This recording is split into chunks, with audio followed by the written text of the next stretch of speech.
all like, just coming into it's all coming into place, I guess, Yeah. hmm I do love when things fall into place. That's nice. Yeah. Oh yeah. Cool, sweet. Well, yeah, let's just jump into it. We're really excited to talk to you. We love the project that you did with us last year. But let's start just by a little bit of a more vague introduction. If you want to introduce yourself, anything about like your background, your culture that kind of, got you into art making or informs your process in any way, anything you'd like to share? Sure. I want to, who's who though? I don't have it. My name is, I'm Cree. What's up, Ines. Chris? Ines? Yeah. Ines or Ines? Ines. Cool.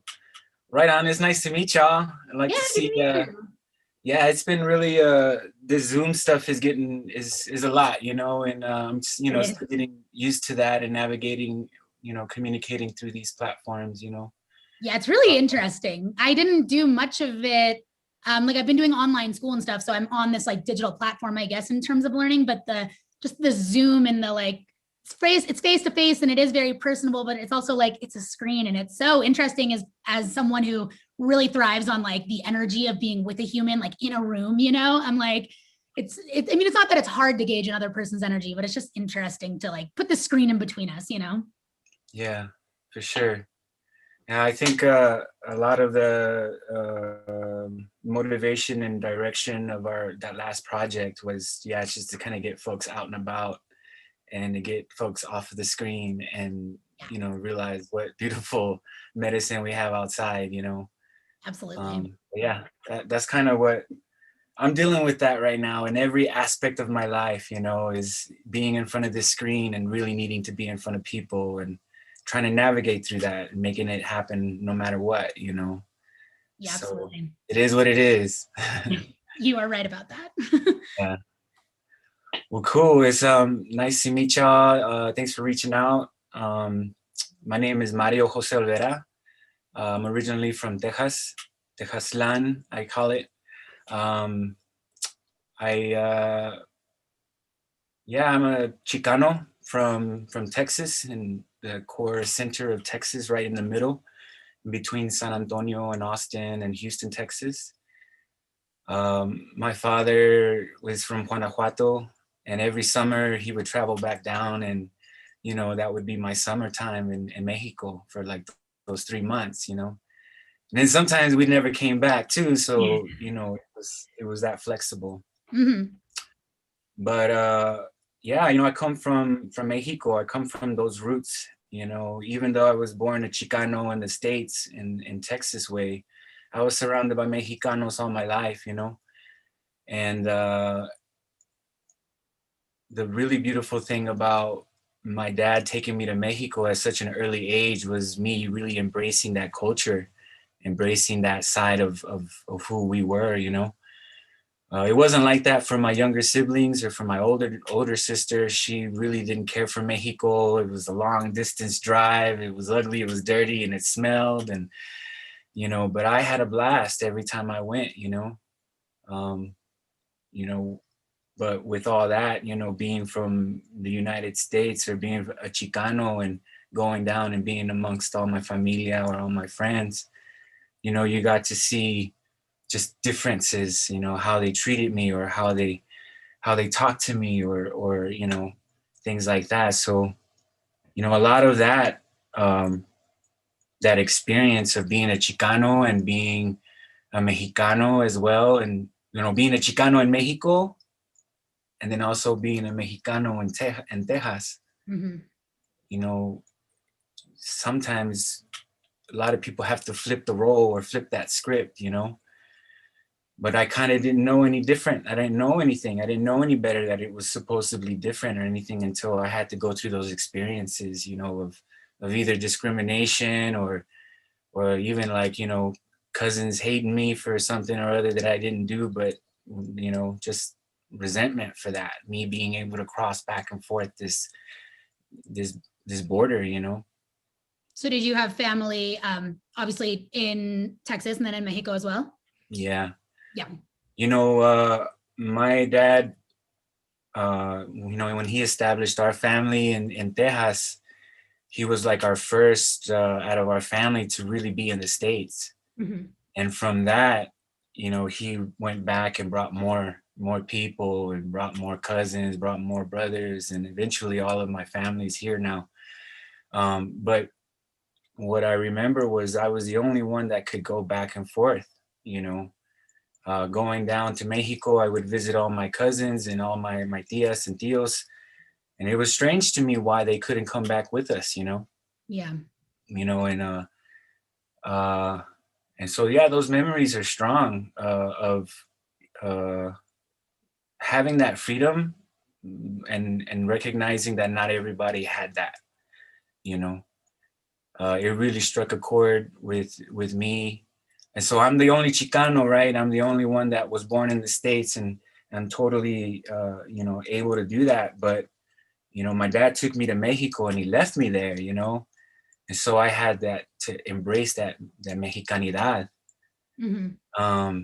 And then all my cousins that were my age that were in Mexico that couldn't cross the border finally made it over here, and they totally disassociated and disconnected with all that was there in Mexico. Oh, wow. And so now they're living the American dream and living, you know, that American way, and forgetting those roots, you know. And so it's funny how I'm the only Chicano, and I've actually in our family, and I've actually really embraced the culture of Mexico and the Mexica traditions.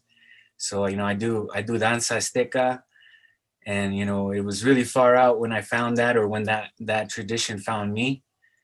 And, you know, I was already kind of doing art, but it kind of really infused into my street art, you know. And so, my first 2 years as a danzante, a lot of my family members thought I was just kind of playing Indian, you know. And I had to really discover and dig really deep about our roots as Tejanos and as Mexicano Indians, you know. And I discovered a lot, and I brought a lot to my familia. Yeah. And it kind of opened up doors, and they didn't see me as that one playing Indian anymore. And it was like, yo, this is who we are. Check it out. And, you know, even my older uncles, who they're splitting image of, you know, indigenous blood, indigenous, you know, portraits, you know. And it's just like, how did you not know, uncle? You know, well, because they were told not to, or told they couldn't be, you know. Mm-hmm. For the longest time they weren't able to be who they were. And then I discovered all this, and then I brought it back to my mom, I brought it back to my tios, you know. And since then it's just been one discovery after another, and it's all been through, really through art, you know. uh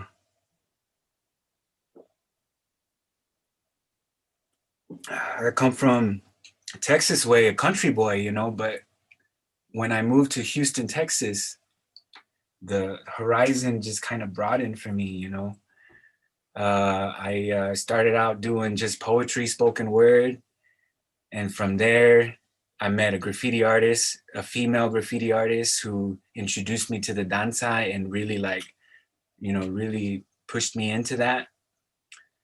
And all of it kind of meshed into just this, I don't know, this I don't know if it's an energy or an entity or whatever, but it kind of grabbed a hold of me. And anything that I did, it just involved street, mi cultura, and my, you know, my family, you know. And so, you know, a lot of that I do is a mixture of it all. um but it wasn't until, yeah, and it wasn't until I had to discover all of this that I made that decision to be either the Chicano artist or the Mexica artist, is what I kind of want to say, you know. But I'm still street. I love graffiti. I love tagging. I love all that stuff, you know. But it's just like a little bit more with traditions now, you know. Mm-hmm. Would you say that, like how you were saying earlier, that you started embracing all these things and kind of brought it back into your family and, like, you know, kind of like spread that all around? Do you think that seeing that and seeing how positively that might have affected your family, did that kind of inform or reinforce your idea of wanting to get really involved with like community work and opening that up to like other people that aren't your, technical family? I think I've always done that. I've Yeah. always been a part of some kind of organization where we were helping youth find their identity. Yeah.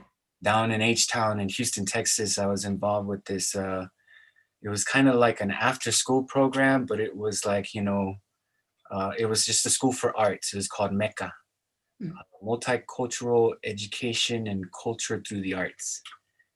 And there they had this really beautiful mariachi crew. Like they were teaching mariachi, we were teaching breakdancing, and I came in and I taught a little bit of danza, but with so much of things being affiliated with schools, danza was really tricky. I had to really tailor a lot of it to be kind of secular, so that they didn't get, look at me funny for, praying in some way. Yeah. How did you get involved initially in danza? Did you grow up with that kind of saturated, or did you get into that later in life? No. I remember seeing it in my town in Comonfort, Guanajuato, and like a big ceremony that they have every September. And my dad also remembers how some people kind of rounded up a bunch of kids in his younger days and tried to teach danza, and he remembers it, but we weren't part of a danza familia. We weren't part like that, Again, my dad was just looking for that American dream, And when you see him, he's puro like 100% Mexicano from Houston, Texas, and he definitely did that. He made it here, and then got deported however many times, but he made it back. And wow. And that's that's the beginning of I want to say our legacy here. Absolutely.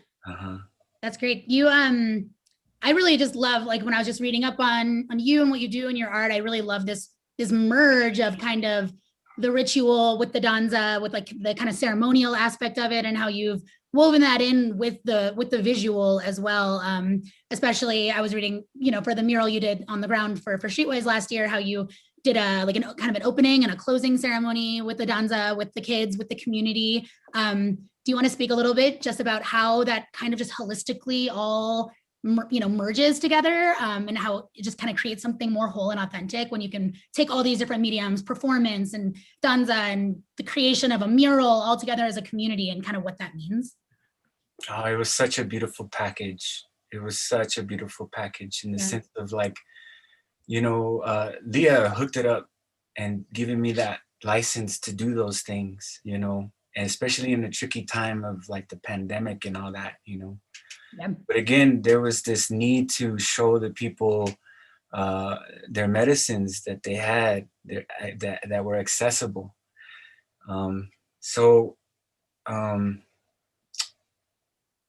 When I was approached with this idea to do a mural at San Juan del Centro, it brought me back to my first days here in Boulder. When I first started out teaching in the schools or after school programs, and San Juan del Centro was one of my first locations. Oh yeah. So I had roots there. I felt like, oh man. And sure enough, a lot of those little peewees that I used to teach, the little youngsters, they were all, grown and had families, and they were still living in the same unit. And, wow, that's great. It's just like, so it was like, all right, I wanted to bring something to San Juan that was, that could resonate with them, that I don't know, I felt like a lot of those people in that area,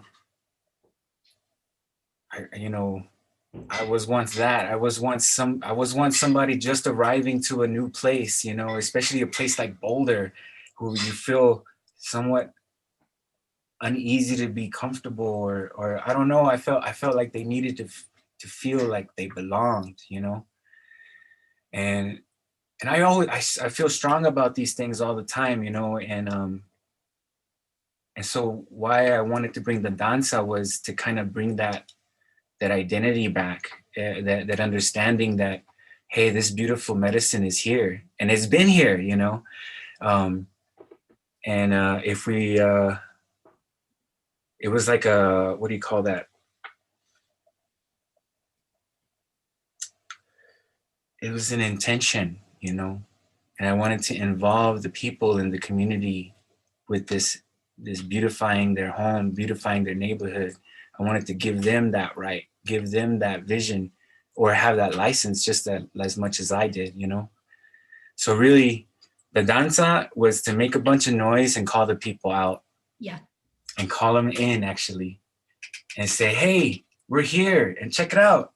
I'm a danzante. I'm just like you, and I want you to know that this is for y'all. I'm not here to be, you know, some chingon artist that's just gonna put whatever he wants on the wall. I want to know what y'all want, you know." And that's really how I, you know, when we talked in the middle of our danza, that was what we said. You know, I feel like a community mural has to involve the community. Absolutely. And so we asked for those submissions, we asked for those ideas, and it was really beautiful.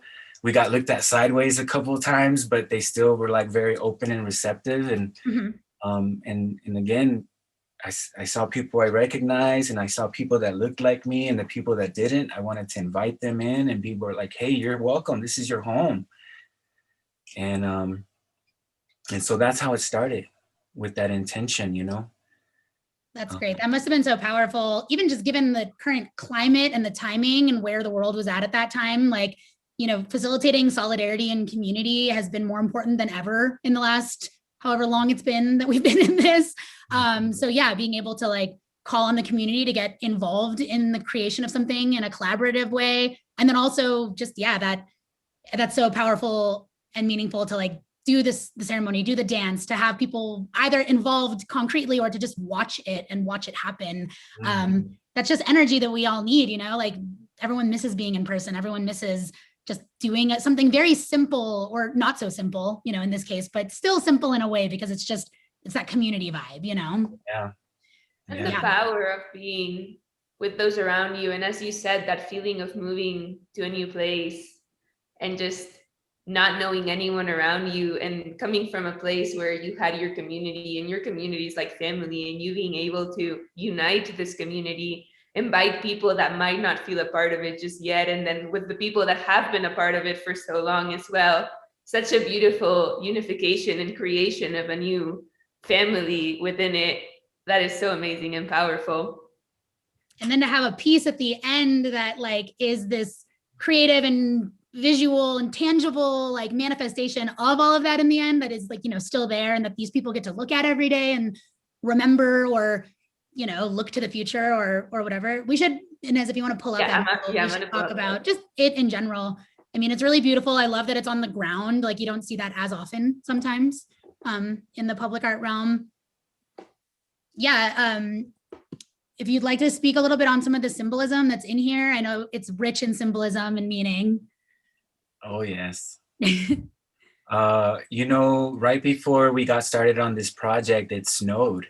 Oh, really? So things got pushed back, you know? Yeah. It snowed, and I think we had some, just some dates that we just had issues with our dates and closing down the road, you know? So it caused a little bit more time for, I guess, jazzing up the idea, you know? So it originally started, my idea was to put a really long serpent through the whole thing. Like the whole thing was just gonna be one serpent. And the serpent is a symbol of Quetzalcoatl, the plume serpent of the Mexicas. He's the kind of like the bringer of the creativity, the bringer of the culture, the bringer of light. So many symbols that, you know, honor him, or that he resembles and exemplifies, you know. He's the bringer of the corn, you know, that beautiful plumed serpent. And for me, I felt like the serpent was definitely calling to me, because I was like, well, we were in such a hard place, you know, all of us in that time. And so I wanted to bring that serpent, or show that what the serpent does in a hard place. When it reaches a hard place, it gracefully moves in a certain way so it can just kind of go through it, you know. And so I wanted to show people that we can look to our traditions for that grace to move through these hard places, you know. And of course, you know, like I did it really stylized just because I'm like, all right, how can I do this 150 feet long? So with the snow that came, you know, I kept on working on it. I kept on, you know, adding to it. And then eventually the serpent turned into two serpents. And then there was something that needed to be behind it, this center, this core, and the core of you know, this creation. And, you know, it's a mandala in the middle. A lot of people look at the mandala and think, you know, what a symbol of balance, you know. And it is so truly a mandala for me, because even as we were finishing the last final touches on this painting and we removed those barricades, people started driving all over it, you know. And that took a lot for me to let go. You know, it was like, oh my gosh, you know, even as we were painting, we were having, you know, 15-minute dance parties on it. And then I realized, oh my gosh, y'all are marking up the mandala. Y'all are messing up my painting. But it also just, I needed to let go of that, you know, because that whole week of creating this piece, and it took a week, you know, and it from the outlines to the fill-ins to the outlines around the fill-ins and then to the details, all of it took that energy of people coming and going and people coming and dancing and vibing and asking and what the hell is Quetzalcoatl, and you know, and you know, it was so beautiful. It was all, for me, educational. It was right on, you know, like there were so many people that had so many beautiful questions. And I think that was it. That was the medicine, you know? Yeah, the medicine is always in awareness and in education and in just furthering your perception of things, I suppose, in a vague sense. I like how you just talked about how even just dancing on it and like, you know, scuffing it up or whatever, and the fact that it's on this street and that you have to acknowledge like cars are going to drive on it. And it's funny because it's like it's your baby and you've worked on it with this community and it's like so beautiful and pristine right when it's done and in the process. But then you're like, oh, cars are going to drive on it. But it's almost kind of meaningful that it is on a roadway. It's on like a platform on which people travel. You know what I mean? Like how you're just saying the snake and how it goes around obstacles with grace and with ease. And like, yeah, I feel like it's kind of symbolic for it to be on the horizontal plane below you, whether or not you're walking anywhere, you know, important in a moment or like going to a grocery store or wherever you're going, but it's all about that journey and you are traversing that plane sort of, which is cool in a physical sense and in a, you know, time sense, I suppose. Yeah. You know, laying down the outline of it all, we did it with cornstarch and water, just like chalk, you know? Oh, yeah. And it was just like, we just used water and cornstarch and it just marked so beautifully. And seeing the outline of what was to come, that's very exciting. I don't know, my eyes have this way of shifting colors in and out of those outlines. And that's kind of where, for me, that's the most exciting part, is the potential, right? What could it be? And yes, because it was on a horizontal plane, it was very humbling. Yeah. Physically, because we had to get on our hands and knees, because we had to, you know, really tend to our bodies, you know. I mean, I'm you know, I'm fairly young, but man, I can't be on the ground like that all the time, you know. It's taxing. I think anyone can, to be honest. Yeah, I couldn't. And I've tried to do chalk art festivals. I've done one in my life, you know, and I think I'm good. I love art on the floor and stuff, you know, but you know, I'm glad this is a little more permanent, you know. And I drive every once in a while. I go back to this spot and you know, and I see it, and yeah, it's needing some love right now. And so I'm maybe, you know, I've talked to when we were getting all the paints for this stuff, you know, I was just like, I need the best paints. We're trying to make it last, y'all. We're trying to make it last. And but in another way, I'm thinking, well, what a beautiful thing to gather again and touch it up. Yeah. What a beautiful thing it would be to close down this road one more time and call the people out one more time, and perhaps maybe add a little to it, you know? Absolutely. And the ritualistic part of it, of reuniting and rebuilding, not like touching up, and as you said, adding more elements to it, evolving, just like the community evolves, evolving with it, and informing yourself from what happened the first time and what needs to be added to it.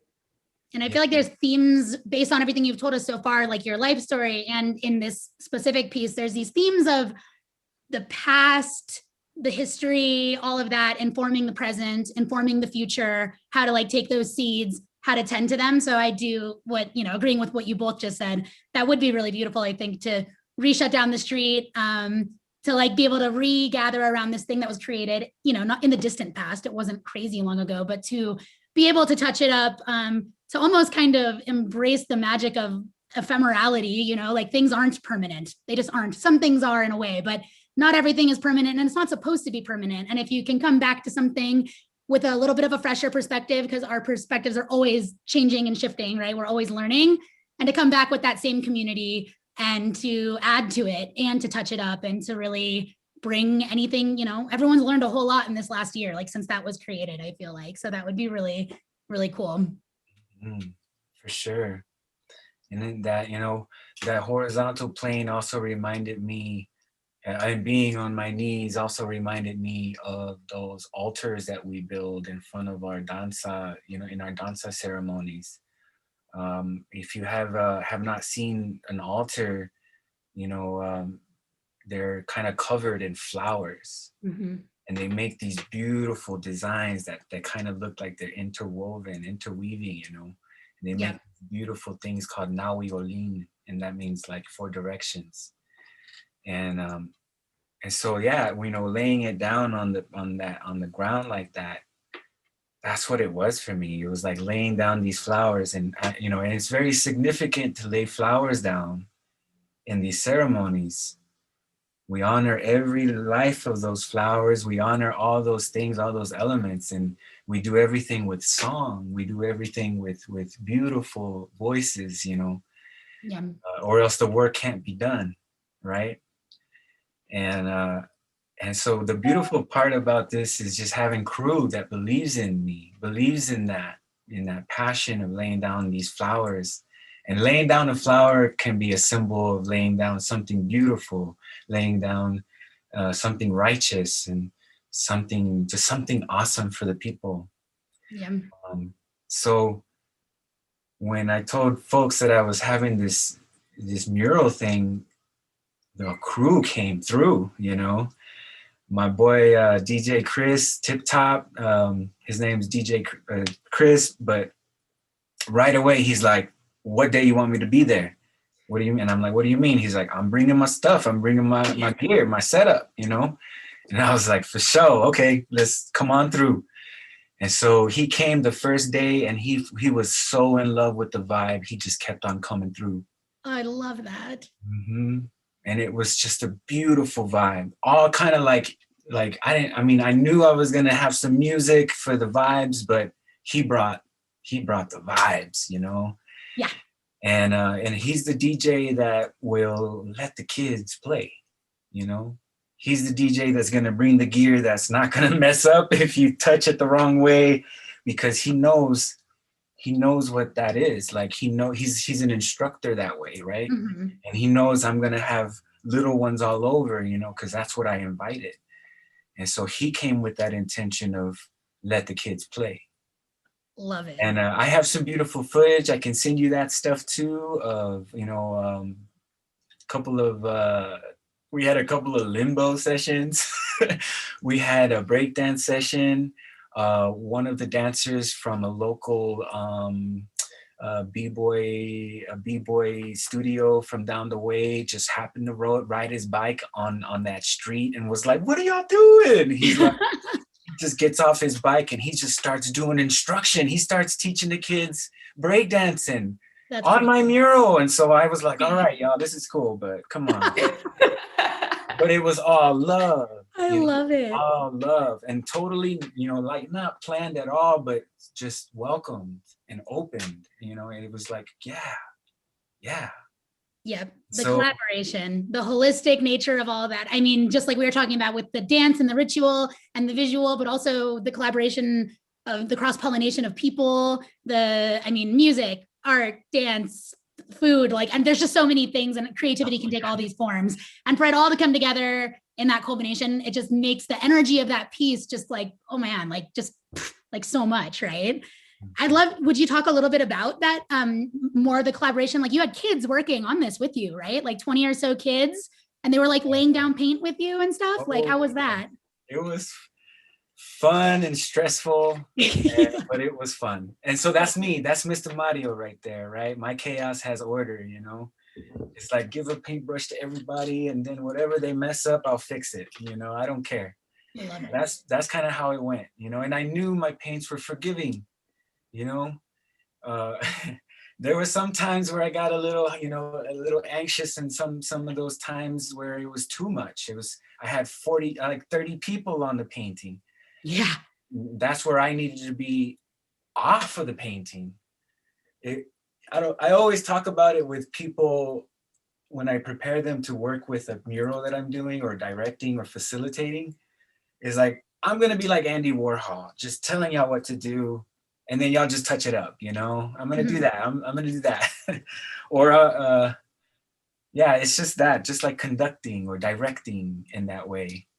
It must be so really cool. hard, mostly when you're doing it, like the community you're creating, but also working with kids. It takes a different energy and a different release. Mostly like your work, it can be forgiven, but it also has this extreme amount of detail, and it's hard to see things.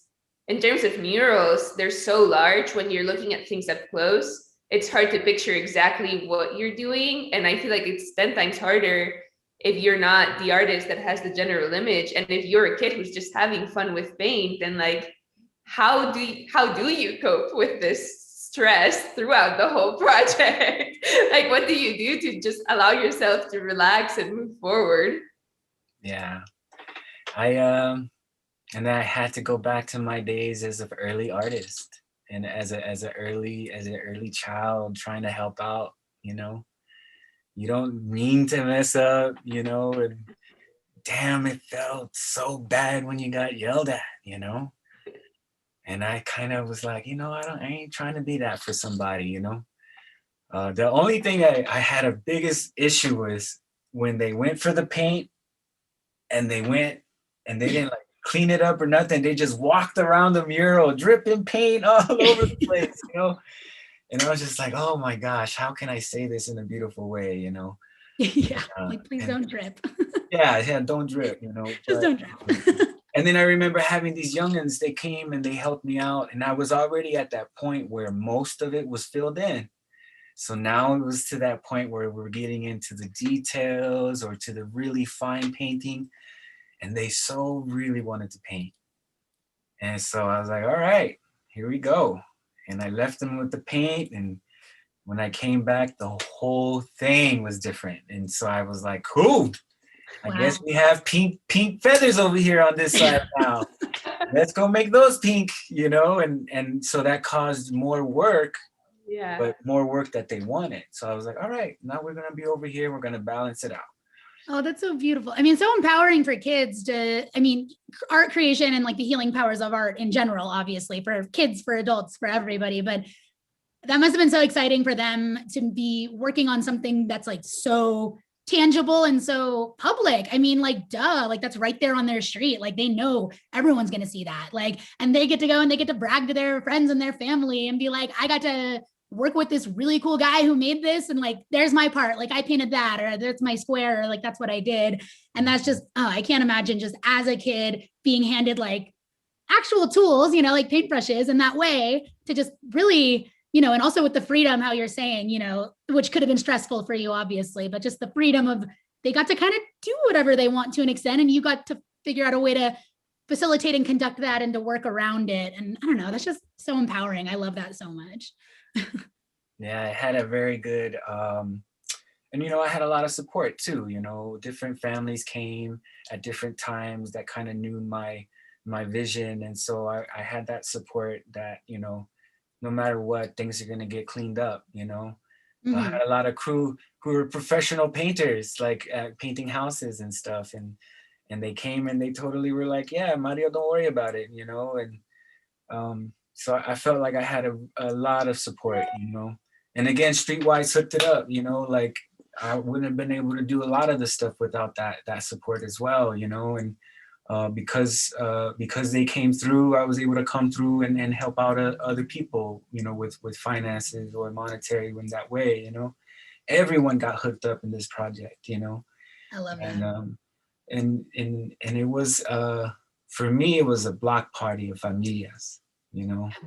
Sounds like it. It was a block party, and it was a beautiful thing because on the weekend it was almost a competition. It was like, all right, we had our get together and our vibe and our music, and then there was somebody having a birthday party down the way, and they had their music blasting, and then they had a jumpy house over here, and so the beautiful thing was that everybody came through.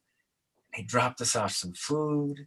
Oh wow. You know, they say, yo, you want a Pepsi? And I'm like, yo, you know, I don't drink that stuff, but yeah, whatever. You Thanks. know? And it's just like, yeah. And then early morning when I got there, we had abuelitas coming out and just saying, hey, you have your kids here. Can I feed your kids? Oh You gosh, know? I love that so much. And my kids are pretty special in that way, you know. I can't like feed them everything. They got a bunch of allergies, and I was so like, I'm so sorry, but we're so picky. I can't, you know, I'm my kids have allergies and things like that. And so they didn't care. They made whatever. They were like, we'll make whatever you want. You want, you know. I just love that warmth. And like, I've done a lot of traveling through Mexico, Central and South America. And it's just that warmth is one of my very favorite things just about Latinx and Chicanx culture is just, yeah, the warmth, the family really is everything. And family doesn't necessarily only extend to who you're related to by blood. You know, it's like your community is your family, and you provide because you can and you want to, and you know it's going to come back, maybe even tenfold at some point, just that kind of karmic idea. But yeah, just the amount of strangers' homes while I was backpacking that I was, you know, welcomed into, like meals made, like, and I had a similar thing where I don't eat meat, right? So, and especially in like Mexico and in places, I always felt so bad because I was like, oh, like, thank you so much. Like, I appreciate this. I'll just die of sickness if I eat it. Like my body's not used to it. But just, yeah, and it doesn't even offend them. It surprises them maybe because they're like, you don't eat meat? Like, what do you mean? But it's like, you know, they're willing to meet me halfway, and these are strangers, you know what I mean? And I love just that, yeah, that warmth in that culture. And it's something I miss every day. And I just wish it was a little more ingrained in American culture. And it, you know, it just isn't for the most part, which is a bummer, but hopefully one day. Yeah.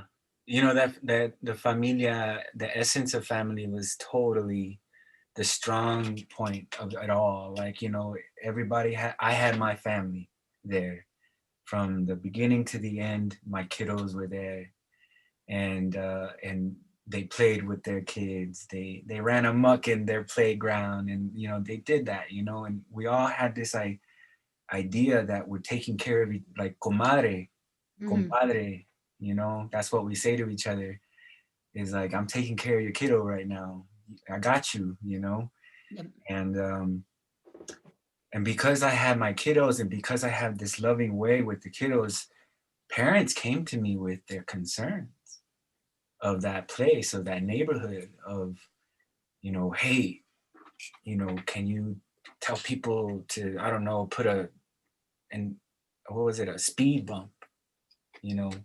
I had a couple of parents saying, hey, can you tell the city to put something here so people can stop doing their, you know, trash here, or stop doing their garbage here, or, you know, stop doing things, you know, like concerned adults, Yeah. you know.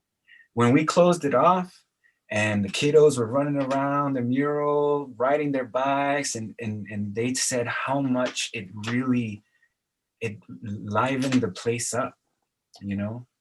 And I don't know if you know about the location. The driveway it's pretty much like a loop. Mm-hmm. So you could technically get around to all the locations if you want to, with, you know, without that section. Mhm. So man, we had parents coming to me and saying, can you please make this a permanent shutdown, like shut down this road? Oh, that You must have been know? so, yeah, wow. That's kind of cool that they, whether or not you have those abilities, you know, to like talk to the city and get a speed bump installed and all of that.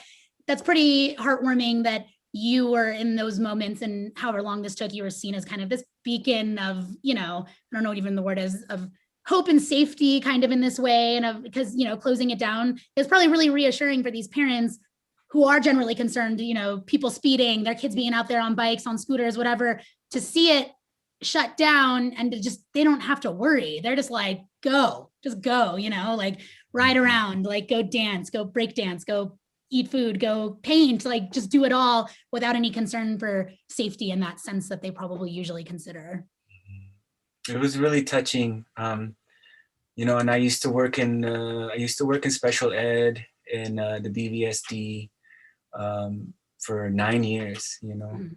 I worked with you know, kids with terminal illnesses and multi diagnosis, and you know, and I know what it takes. I know what it takes to care for a young one. You know, and so I had a parent come to me, and her daughter was deaf, and she just laid her heart on on it all. You know, she's like, I'm so glad you're doing this. Maybe this will help, you know, have the car slow down.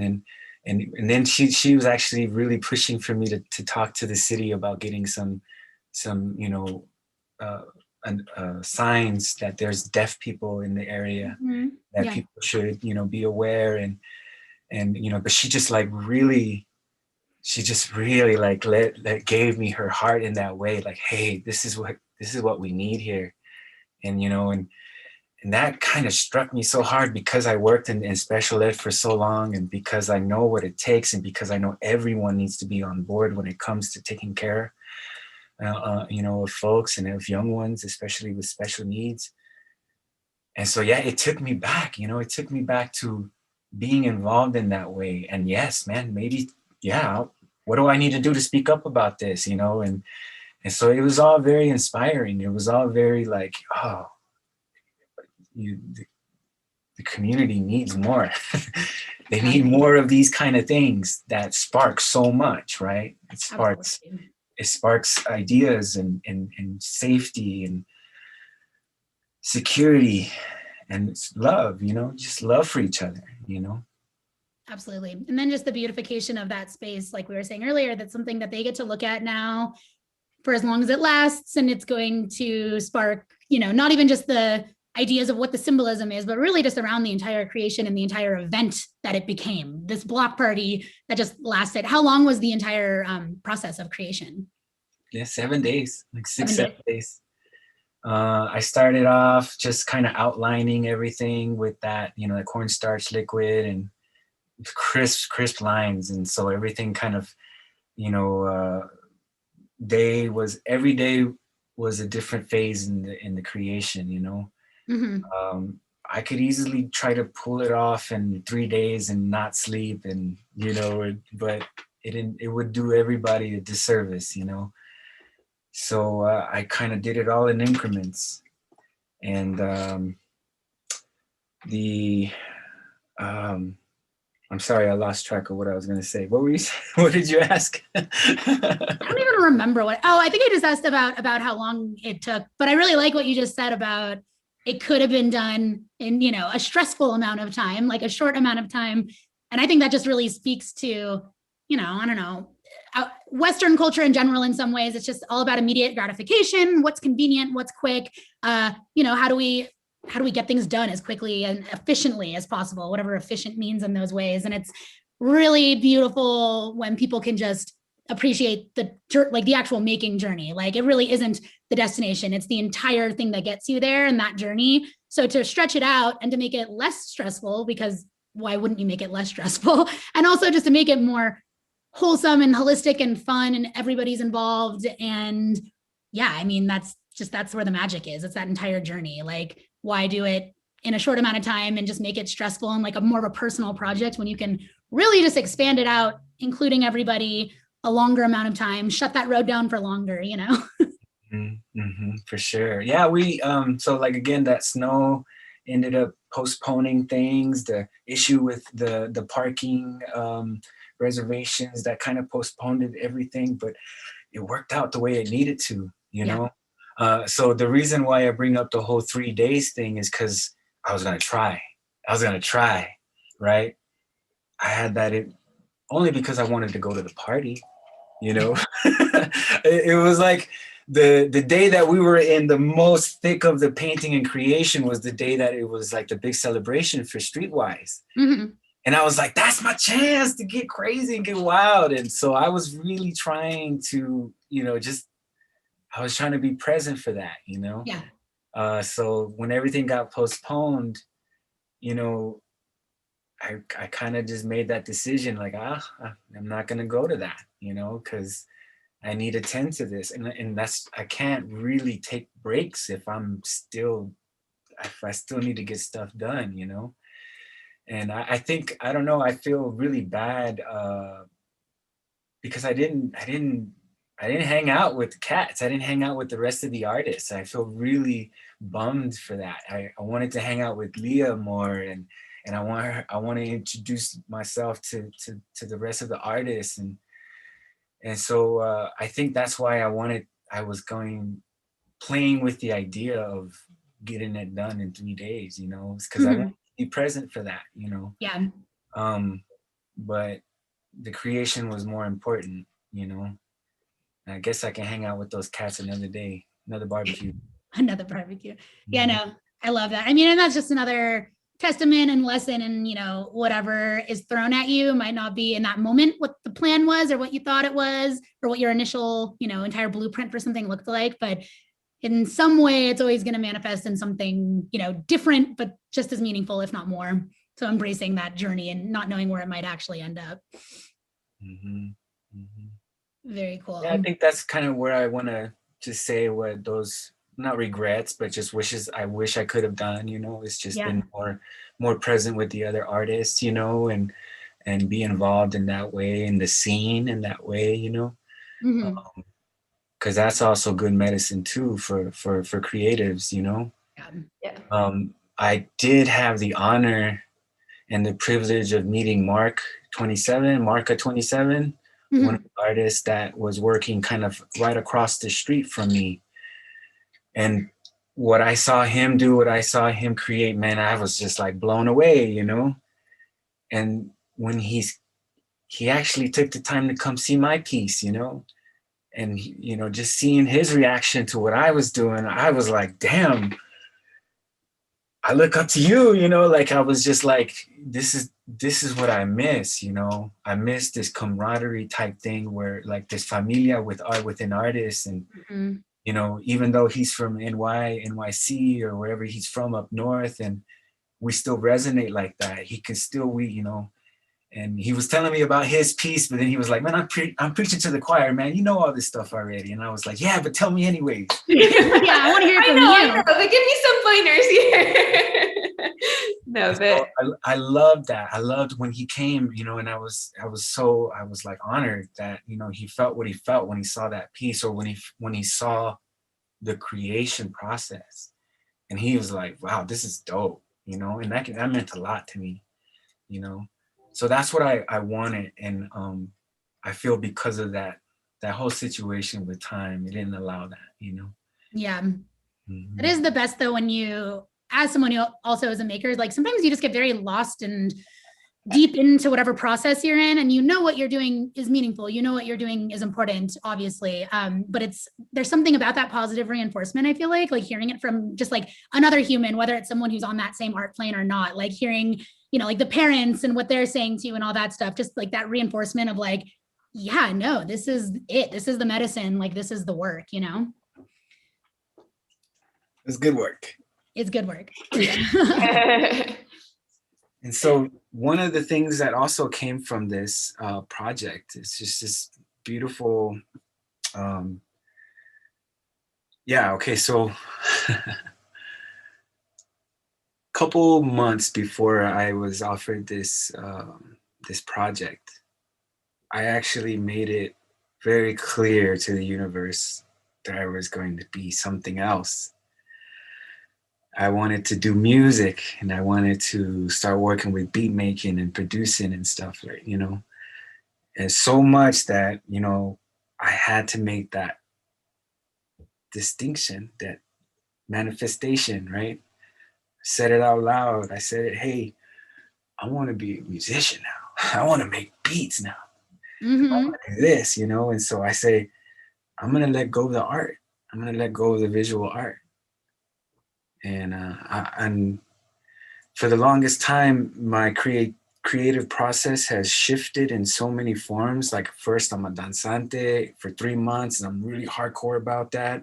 Then maybe I'm gonna be a spoken word artist for 2 months and just kind of work on that. And then, all right, I like calligraphy again. I'll start painting again, or and then I'm sewing now. I'm like, come on, I'm like doing it all, you know, and I love that.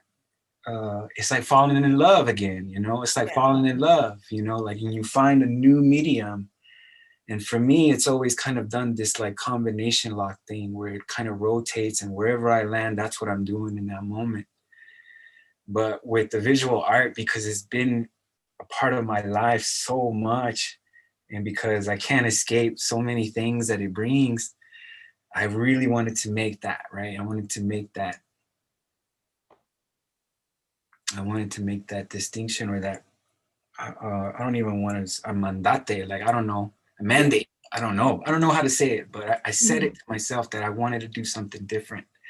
And since I said that, more things have been coming, more murals, and more people wanted murals or portraits and this and that, you know? So I just want to honor those things that I've placed and that I've put in front of me and that I'm trying to manifest. But I'm also honoring those things that are coming to me. And so it comes in waves. This creative energy comes in waves, and it comes in a different wave every time. I wish I could pick up my computer and show you my studio, but all of this right here that's surrounding me, it's all music stuff now. Cool. You know, all just, you know, beat makers and samplers, and yeah, you know, and I'm chopping things up like the way you collage things, and that's kind of how I'm using this energy, you know.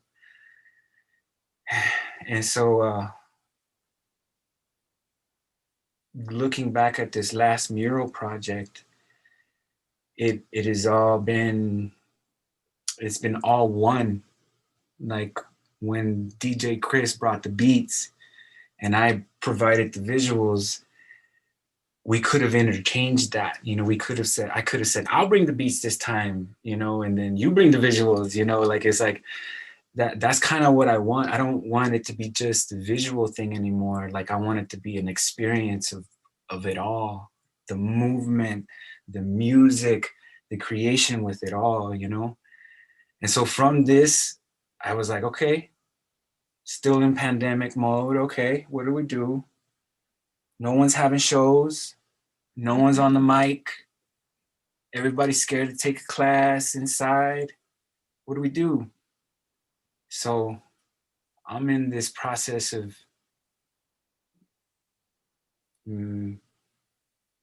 modifying a trailer. Cool. Okay. Kind of like a creative trailer that can hold an easel, big easel. And then in the back, it's like a DJ booth. Very cool. And then it's going to be where, like, you know, you can have someone on the top of the trailer, maybe doing a like a hip hop, like, I don't know, like a little dance workshop to keep people moving. And it's a trailer, so I can like put it in the back of my truck and then take it to a cul-de-sac, take it to a park, take it to a school. Yes. So that's my baby right now. That's amazing. Yeah, the creation station on wheels. I'm here for it. That's amazing. Creation station on wheels. And I want to call it like something like Slang and Joy or something. Yeah. Well, yeah, you'll just be like driving around town, driving to other towns and just popping up. I mean, that's what's so cool about something being portable to whatever extent is you don't need to figure out a way to like market to get the people to come. You go to the people, like you go wherever the pull is, wherever feels like it needs that energy, wherever, like that's going to open up so many cool opportunities. And especially if you're working on it now while things are still panning out, pandemic wise and all of that, when things, whatever normal is, when we return to it, however that's going to be, when that time comes and you have this really awesome way to engage, like in a portable, creative way, like I think that's going to be so well received. Like people are just going to want to convene and party and have fun as soon as they can. If it's on a cul-de-sac, hell yeah, like let's just join, you know what I mean? Like that's how I feel. Like, oh man, and a great way to be outdoors too, and like bring people to just enjoy the outdoors and center from what's taking up their minds. Awesome. Well, cool. That was basically my last question for this, was going to be, what is the next year or the next future looking like? And I love that you just answered it yourself, and that's such a great idea. I'm so excited to follow and see hopefully where that goes. Yeah, I'm just again letting it all come through. Yep, just open up, let it all fall into place, as we started this interview with, just letting the things fall into place is part of the magic of the journey, and seeing things click, and just knowing that any action you take or any thought has this potential to really shift the trajectory after. It's like one of my favorite concepts in life is like that one choice or that one decision, doesn't matter how important it was in that moment, really does hold this ability to, like, for other things later to fall into place. And as humans, we have no idea what that actually means. Like we can't see into the future. So just, having that optimism and that desire to connect is really what'll pull us all through, I think. Mm-hmm. Yeah. Well, Cool. This was great. Thank you so much for joining us and talking. Amazing. Inez, do you have any final questions? That is it. And we're actually right on the dot on timing for the interview as well. Nice. So. Perfect. Awesome. Mario, thank you so much. This was great. Yeah, thank you again. Many blessings and good luck with everything and the interviews, and Thanks. Can't wait to hear them. Thank you. Thank you so much. Have a good day, guys.